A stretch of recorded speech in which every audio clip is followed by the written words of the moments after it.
Hi friends, welcome to my channel. ఎలా ఉన్నారండి అందరూ? నేనైతే చాలా బాగున్నానండి. ఈరోజు మనం ఎగ్ మసాలా కర్రీ ఎలా ప్రిపేర్ చేయాలో చూద్దాం.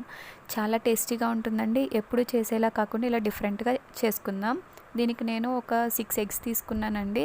దీన్ని బాయిల్ చేసుకుని తొక్క తీసుకొని పక్కన పెట్టుకుందాం. ఇప్పుడు ముందుగా ఆనియన్స్ని ఇలా ఫ్రై చేసుకోవాలండి. ఫ్రైడ్ ఆనియన్స్ తీసుకోవాలి. ఈ ఫ్రైడ్ ఆనియన్స్ని మిక్సీ జార్లో వేసి బ్లెండ్ చేసుకుందాము. చూసారు కదండి, ఇలా ఫైన్ పేస్ట్ లాగా బ్లెండ్ చేసుకోవాలి. ఇప్పుడు మనం చిన్న రోల్లో ఒక 4 ఇలాచి, 3 లవంగం, చిన్న దాల్చిన చెక్క ముక్క ఇలా తీసుకొని దంచుకుందామండి. ఇప్పుడు ఒక ప్యాన్ తీసుకుని అందులో ఆయిల్ హీట్ అయ్యాక మనం దంచుకున్న ఈ మిక్చర్ యాడ్ చేసుకుందాము. ఇందులో నేను 2 టొమాటోస్ తీసుకున్నానండి. స్లైసెస్గా కట్ చేసుకొని టొమాటోస్ అండ్ 2 పచ్చిమిర్చి కూడా యాడ్ చేసుకొని టొమాటోస్ మగ్గనివ్వాలి. ఇలా మగ్గిన తర్వాత 3 టేబుల్ స్పూన్స్ కర్డ్ కూడా యాడ్ చేసుకుందాము. ఈ కర్డ్ వల్ల మనకి చాలా టేస్ట్ వస్తుంది. ఇప్పుడు కర్డ్ వేసిన తర్వాత మనం ఒకసారి మిక్స్ చేసుకుందాం. ఇది స్లో ఫ్లేమ్లో పెట్టుకొని మగ్గించుకుందాము. చూసారు కదండి, ఇప్పుడు మనం ముందుగా వేయించి పెట్టుకున్న ఫ్రైడ్ ఆనియన్స్ బ్లెండ్ చేసుకున్నాం కదండి, ఆ మిక్స్చర్ కూడా యాడ్ చేసుకుందాము. ఇదంతా కలిసేలాగా ఒకసారి మిక్స్ చేసుకుందాము. ఇప్పుడు ఒక టేబుల్ స్పూన్ ధనియాల పౌడర్,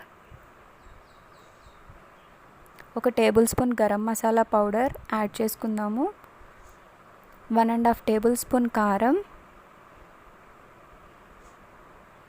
అండ్ మీ రుచికి సరిపడా సాల్ట్ కూడా యాడ్ చేసుకుందాము. ఇప్పుడు ఈ పౌడర్స్ అన్నీ కలిసేలాగా ఒకసారి మిక్స్ చేసుకుందాము. చేసుకున్న తర్వాత 1.5 గ్లాస్ వాటర్ యాడ్ చేసుకొని బాగా మిక్స్ చేసుకోవాలి. ఇప్పుడు మనం ఎగ్స్ని ఇలా కట్ చేసి పెట్టుకొని యాడ్ చేసుకుందాము. చూసారు కదండి, ఇలా 5 మినిట్స్ తర్వాత మనం నెక్స్ట్ ఇంకొక సైడ్కి కూడా ఎగ్స్ అన్నిటిని టర్న్ చేసి పెట్టుకోవాలి. చూసారు కదండి, ఇలా స్లోగా టర్న్ చేసుకోవాలి.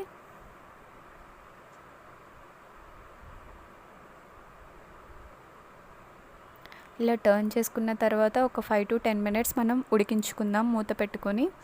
ఇప్పుడు మూత తీసి చూసిన తర్వాత చూసారు కదండి, ఆల్మోస్ట్ దగ్గర పడింది. ఇప్పుడు మనం కొత్తిమీరని యాడ్ చేసుకుందాము. కొత్తిమీర యాడ్ చేసిన తర్వాత ఒక 5 to 10 మినిట్స్ మనం మగ్గించుకుందామండి. దీన్ని ఎక్కువగా కలపకూడదండి, ఎందుకంటే ఎగ్స్ అనేది మనకి చిదుముతాయి. సో స్లోగా ఆ గ్రేవీని అనేది మనం మధ్య మధ్యలో కలుపుకుంటూ ఉండాలి, లేదంటే మసాలా అడుగంటుతుంది.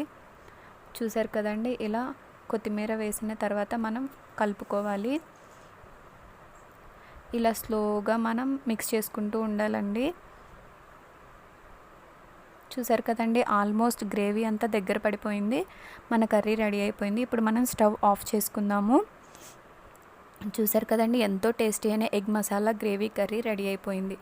చాలా టేస్టీగా ఉంటుందండి. రైస్లోకి, చపాతీలోకి చాలా బాగుంటుంది. Thank you for watching. మీరు కూడా ఒకసారి ట్రై చేసి ఎలా వచ్చిందో నా కామెంట్ సెక్షన్లో తెలపండి. మీకు కనుక నా రెసిపీ నచ్చినట్లయితే లైక్ చేయండి, షేర్ చేయండి, సబ్స్క్రైబ్ చేయండి.